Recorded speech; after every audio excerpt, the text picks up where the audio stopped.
Selected parts from the book My Life Story, written by Sri KJS Dhillon. Part 14. In the year 1990, when incidents of violence were taking place on a regular basis, we were getting deployed all over the Kashmir Valley in small teams. We had started operating in certain key areas including Kupwara, Handwara, Bandipora, Baramulla, Sopore, Tral, and the outskirts of Srinagar. Therefore, the involvement of the army kept increasing progressively in Kashmir in order to keep the situation under control. As its role expanded, the army got involved in more and more counter-terrorism operations, resulting in recovery of huge cache of arms and ammunition and the apprehension of a large number of terrorists. The RR had been raised for operating in Punjab during the 1980s. Later, in the 1990s, some battalions were lifted from Punjab to Kashmir to help restore normality, especially in South Kashmir, where initially there was no army presence. Slowly, however, the Rashtriya Rifles became a main counter-insurgency force in Kashmir, and some of its units were also relocated from Manipur and Nagaland to Kashmir after the signing of the Naga Peace Accord.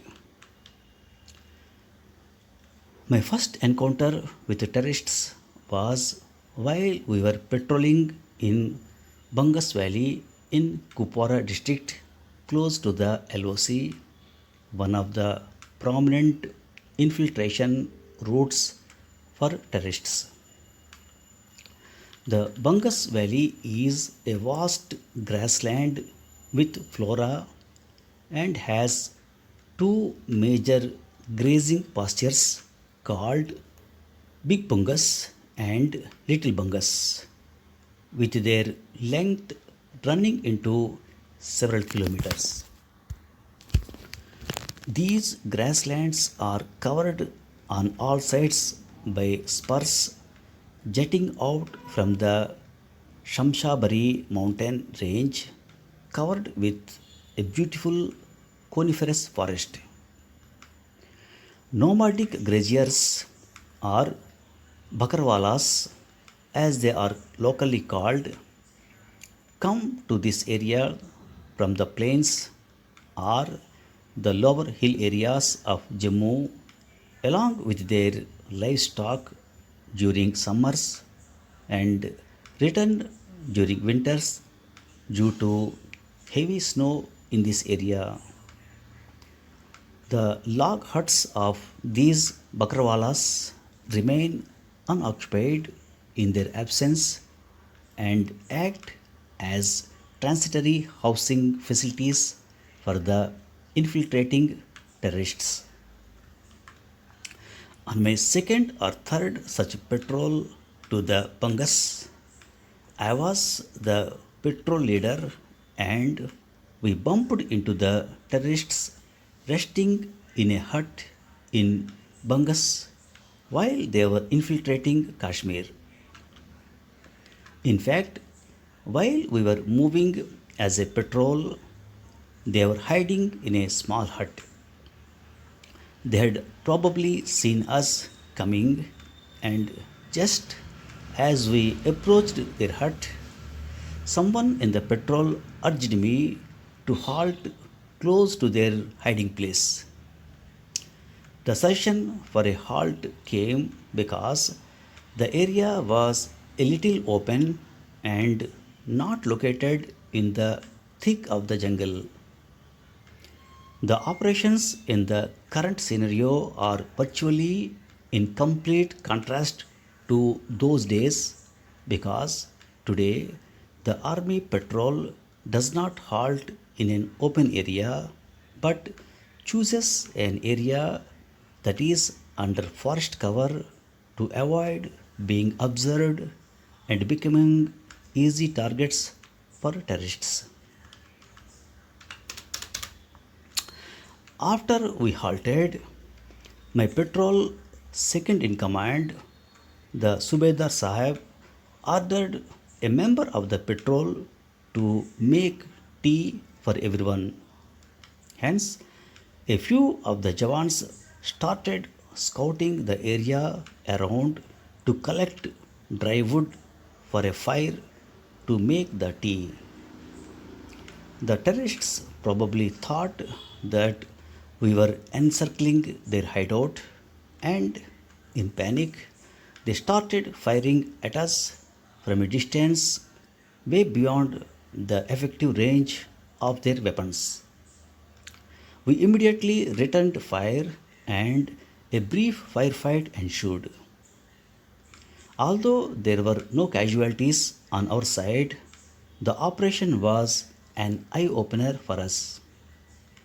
I learned the grim lesson that counter terrorist forces cannot afford to be lax or complacent even for a moment and have to perpetually remain on alert because, unlike an open war, the adversary in this case is operating clandestinely rather than confronting us directly in battle. With each such operation, we became wiser and sharper, with the result that today counter terrorist operations are executed with surgical precision and each member of the team is fully trained and prepared to perform the task assigned to him. The Rashtriya Rifles is a counter-insurgency force where everyone is sent on deputation for about 2 or 2.5 years before returning to the parent unit, which in my case was the Rajputana Rifles. I was posted in the Rashtriya Rifles unit deployed in Manipur in the late 1990s. On my first day in the unit, as I was taking over charge of the company, a particular instrument was reported missing from the company Koti, which, according to some, is an acronym for Keeper of Technical Equipments, a secure place where sophisticated equipment such as weapons, compasses, night vision devices, radio sets of various kinds, and so on are stored. The particular instrument I am referring to could not be located in the Koti at the time, though it had been entered in the ledger inventory and was supposed to have been there. The young officer who was handing over charge of the company to me was about to move to another unit on posting, and he happened to be my junior and also one of my students in the young officers course when I had been an instructor at the infantry school Maho. The officer apprised the commanding officer, Colonel S.D. Nair, and me of the missing instrument, which was worth about rupees 2000 as per the ledger entry. The officer kept saying that he had never seen the instrument and did not even know what it looked like, to which the unyielding commanding officer replied, "It looks like rupees 2000," implying that the officer would have to pay up to compensate for the instrument before being allowed to leave the location. I still remember the look on the officer's face as he realized that the amount would have to be deposited, though subsequently the instrument was actually found in the koti itself and the officer got his money back. However, this episode suitably emphasized the immense sense of responsibility and care that every army man must display throughout his tenure, with every single error of omission or commission carrying a strict punishment. Another similar incident pertains to the beautiful Loktak Lake in Manipur, famous for its floating islands. However, when I was posted there, the beauty of these islands was somewhat marred by the fact that they were often used by insurgents for rest and recoup. The insurgents would arrive at the lake, place their weaponry securely in a polythene bags, and lower them into the lake waters while spending a short sabbatical on the floating islands. One evening, we received information about some insurgents staying in a particular house on an island. We decided to launch an operation in the night to apprehend the insurgents, but when we entered the targeted house on the island, we found nothing there and had to abort the operation. This probably happened because the island had only one entrance from the mainland, and the insurgents there had got wind of our plans when they saw our army vehicles approaching the island from this entrance, which gave them an advance warning and thereby sufficient time to escape. Our efforts came to naught as we could not find either the insurgents or any real time evidence of their presence on the island and had to return to the unit. However, on our return, when we did a count of our arms, ammunition, and other essential equipment, we found one bulletproof patka or helmet of the Jawans missing from our inventory. The commanding officer of the unit was Colonel S.D. Nair, still the same commanding officer who made the officer pay for the missing item, a stringent disciplinarian who refused to let the matter lie and insisted that we return to the venue of the operation to recover the missing patka. This was a huge challenge, as going back to a location where one has just carried out an anti insurgency operation is fraught with risk, because perceiving that the operation is over, the insurgents are likely to have returned to the spot and would ostensibly be more armed and better prepared for any further preparation. But there was no way we could ignore the commanding officer's order and therefore headed back to the island, though with reasonable precautions such as keeping the headlights of our vehicle off.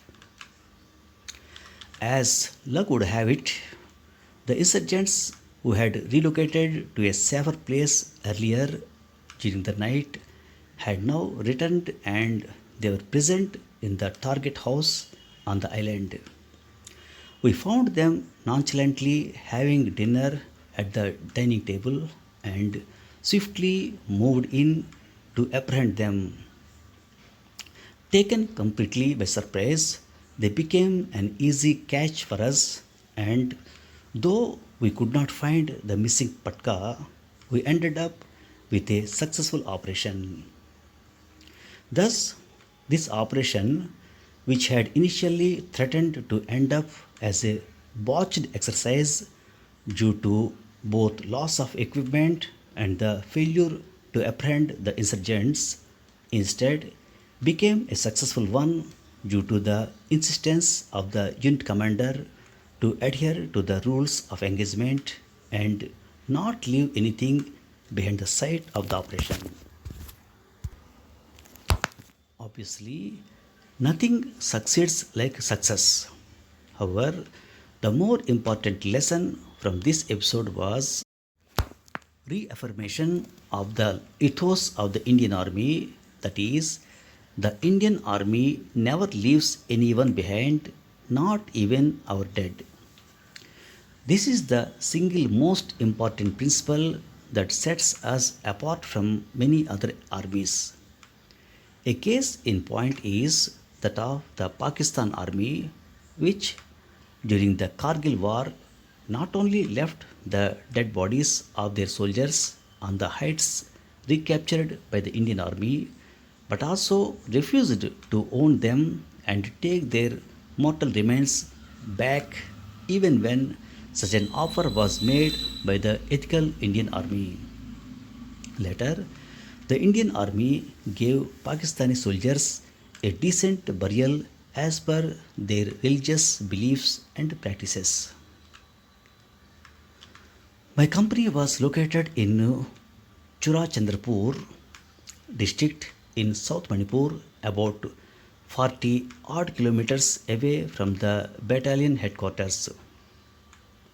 Since that area is prone to ambushes by insurgent groups, carrying out any operation there using vehicles is an absolute no no. However, vehicles are still needed for other routine tasks such as transporting rations and ferrying letters and salaries. In this context, we had to undergo a peculiar exercise every fortnight called half ink. This mandated that those who had to go on leave would move from the company base to the battalion headquarters on foot, whereas those returning from leave would also have to move on foot from the battalion headquarters to the company base, and the movement of only one vehicle would be allowed for carrying essentials to and fro. This exchange of supplies and personnel proceeding on or returning from leave at a midpoint in the area is known as half ink. It is one of the most awaited events in the company, as it not only signifies going on leave but also herald the arrival of much awaited rations and even more so mail and bags carrying the salaries of the men posted in the company. Such small actions also indicate how a delicate balance is always maintained between the safety and welfare of the men, that is, the hallmark of Indian Army activities.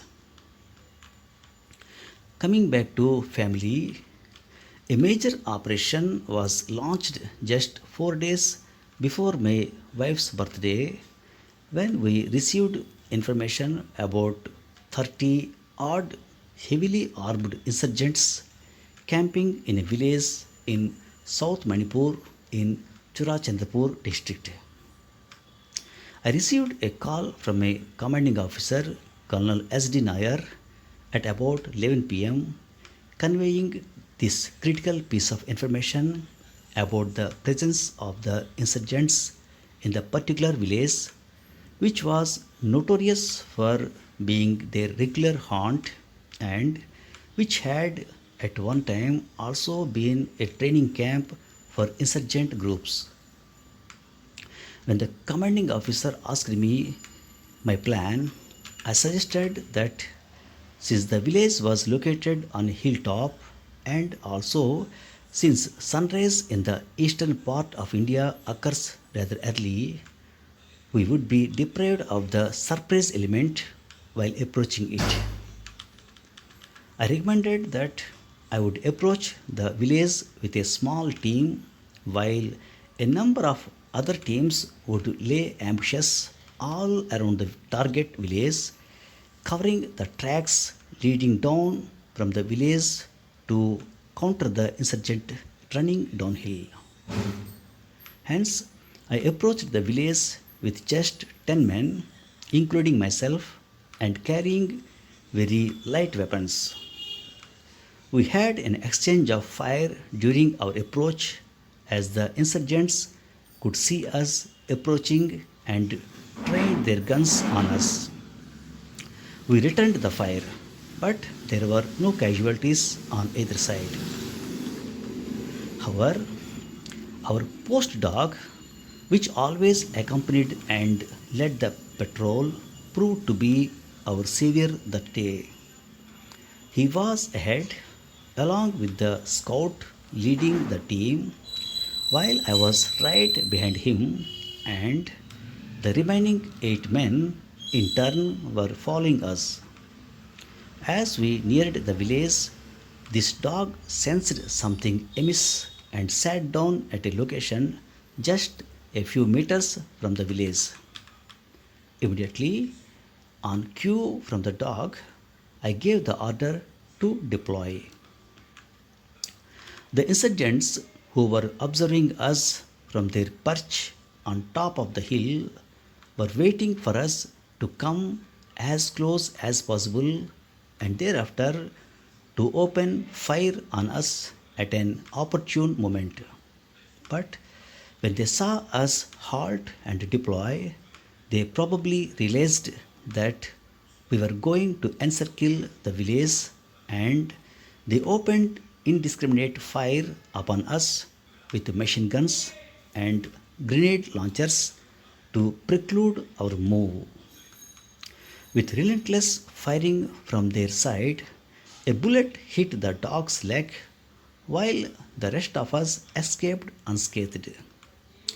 While I could see the insurgent firing the machine gun from the hilltop, the bullets were not hitting me but going over my head. Plunging fire is basically an exposition of key elements of physics.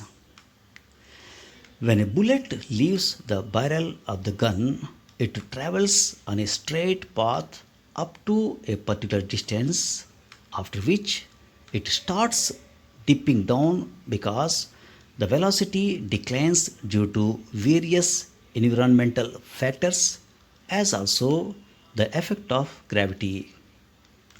As a result of this, the bullet would fail to reach the target if fired with the barrel pointing in the straight line of the target. Hence, the sighting systems of all long ranged weapons are designed such that the barrel keeps pointing slightly upwards as the range increases, thereby launching the bullet or the projectile not in the line of sight with the target but at a slight elevation in a parabolic flight path.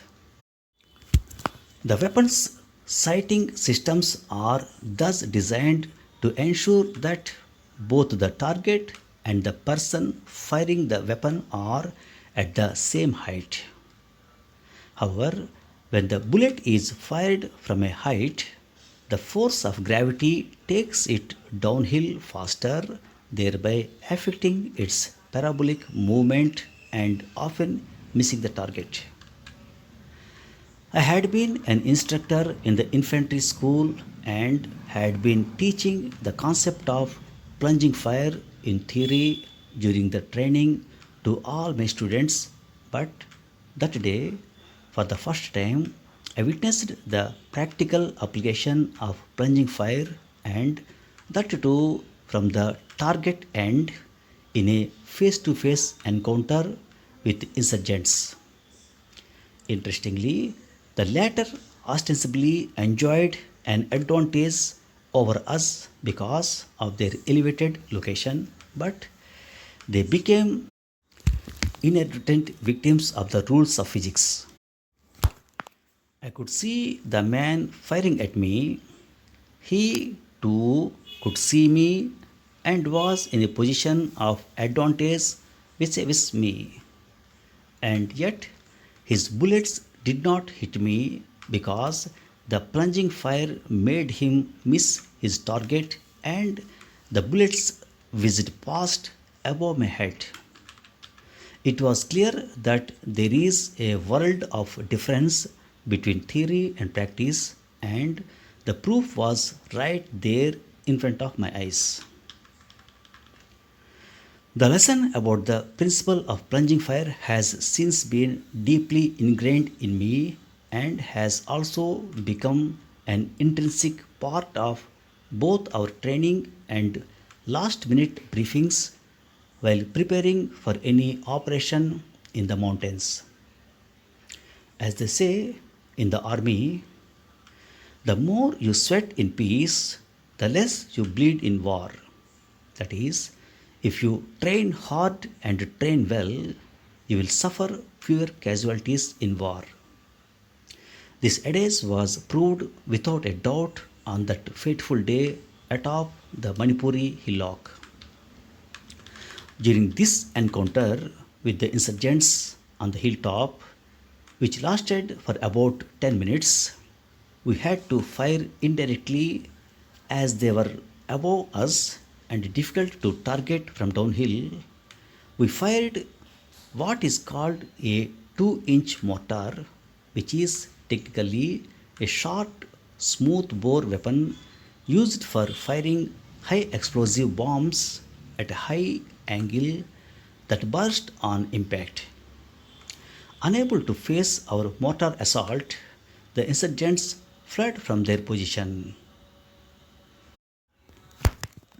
We then mounted a chase, but since we had hurriedly assembled for the operation the previous night, we were carrying only dry rations with us and had no cooked meals.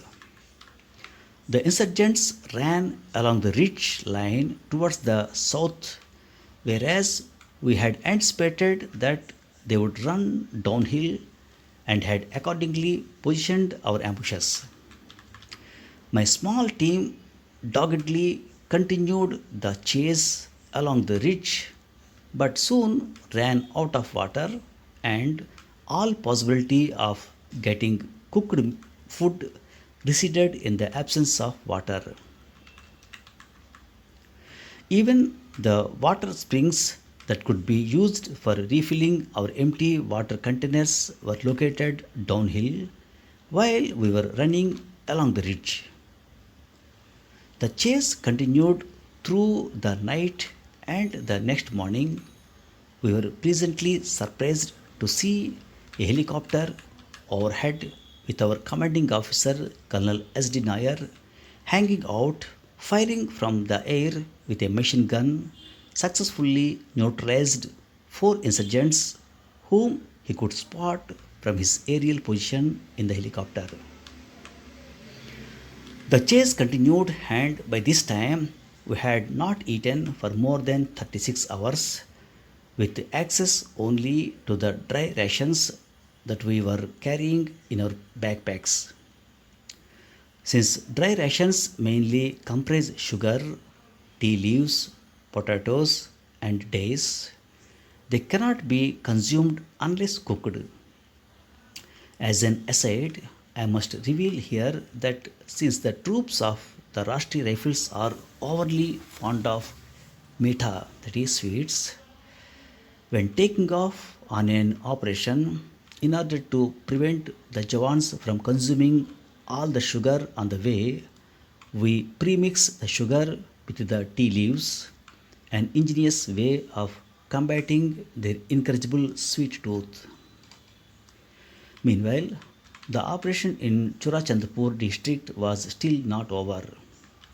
The next morning, I was offered an onion and the sugar pre-mixed with tea leaves as breakfast, and after this unusual and paltry meal, we set off on our hot pursuit again. Fully aware that the insurgents were only a short distance ahead of us, we did not want to give up and sustained the chase despite our severely diminished rations and energy. The next evening, just as we were about to call it a day, we had a short contact with the insurgents, which revived both our hopes and energies yet again. Since we were inside the thick jungle, our radio sets were getting affected by what is called the screening effect. Being a line of sight communication device, a radio set gets affected by the intervening features like buildings, mountains, or even thick jungles. And we were not able to communicate as we were also running low on batteries. The next morning, I was compelled to call the battalion headquarters asking for replenishment of our food supplies.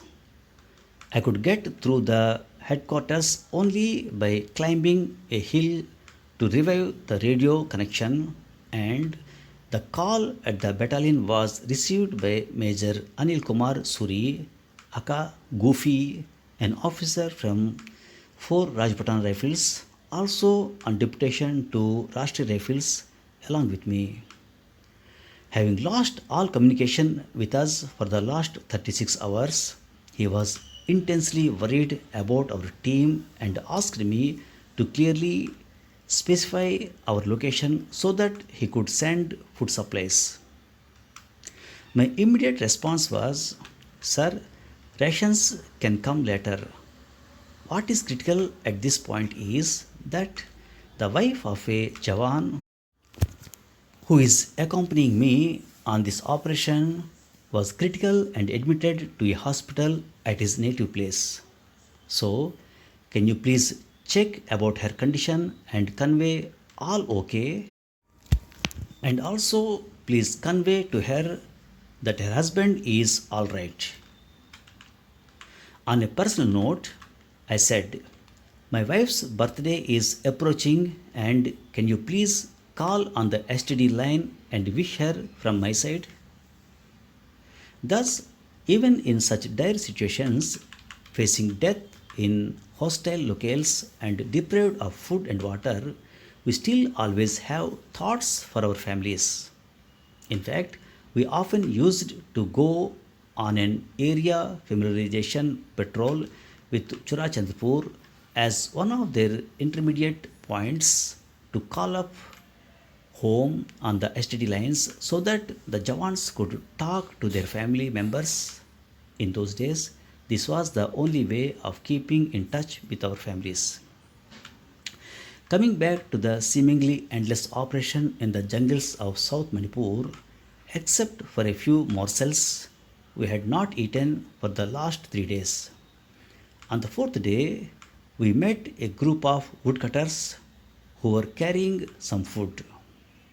However, here we faced a new challenge, a language problem, as in Manipur, the spoken dialect changes every few kilometers. So, we requested for food using sign languages, and mercifully, they fed us some rice and dal, which, hungry souls that we were, we devoured rather gratefully. But after partaking of their food, when we offered money in return, they refused to accept it. This put us in a quandary as we had never faced a situation earlier where locals did not accept money from us in return for any item we bought or asked for. After little more gesturing and sign language, we realized, much to our amazement, that in our hot pursuit of the Manipuri insurgents, we had reached close to Myanmar border and in all probability they were Burmese woodcutters, probably illegal, who were ready to feed us, but they did not recognize Indian currency and were thus reluctant to accept it. However, we were determined to compensate them for their kindness, and I asked one of the Javans to gift them his watch, which they readily accepted. Of course, when we returned, I had to buy the Jawan a new HMT watch from the CSD canteen, but it was a small price to pay for the wholesome food that we had obtained after 4 days of intense toil and sweat on empty stomachs in the jungles. In the Rashtriya Rifles, every day offers a new challenge come learning, and I would like to cite another instance which also underscores the imperative for alertness and constant vigil in anti insurgent operations. This incident occurred in Manipur when I was commanding a Rashtriya Rifle company as a major, and we were on an extended search and destroy mission of 14 days self contained duration. When we returned to our post after the operation was completed at the end of 2 weeks, the Subedar Sahab, who was at the post during my absence, handed me a letter which immediately created a feeling of foreboding as insurgent organizations in Manipur and Nagaland, especially the Naga insurgent groups, still follow the archaic convention of sending warning letters to military posts. This missive had been sent by one of their commanders who had probably met me earlier posing as a common civilian. He pompously communicated in the letter that his group had almost ambushed us, but since he had met the Sahib earlier, that is me, and had found me to be a decent person, and moreover, our company Jawans were very respectful to the locals, they had refrained from opening fire at us during our stopover near their hideout in the jungle. So, the next time you go on a patrol in the forest, remember to be more careful, concluded the letter ominously. While this epistle on the surface reinforced the imperative for us to always be on our guard during counterinsurgency operations, at a deeper level, it made me realize somewhat tragically that insurgents too are human and vulnerable to human emotions, notwithstanding the grossly inhuman and macabre acts they perpetrate against innocent people. It was this slim glimmer of hope emanating from subdued human feelings and the rare victory of the insurgent's heart over his head that I internalized in my future strategies and also used as a basis for some of my subsequent tactics to deal with terrorists in Kashmir, such as Operation Ma, Talim Se Tarakki, Khariyat Patrol, and Hamsaya Hai Hum, which I will describe in a later chapter. Thus, a counter-terrorism operation is like a mind game in itself, and one learns the lessons gradually, honing the capability to tackle terrorists through a combination of personal experiences and on the ground training. Thanks for listening.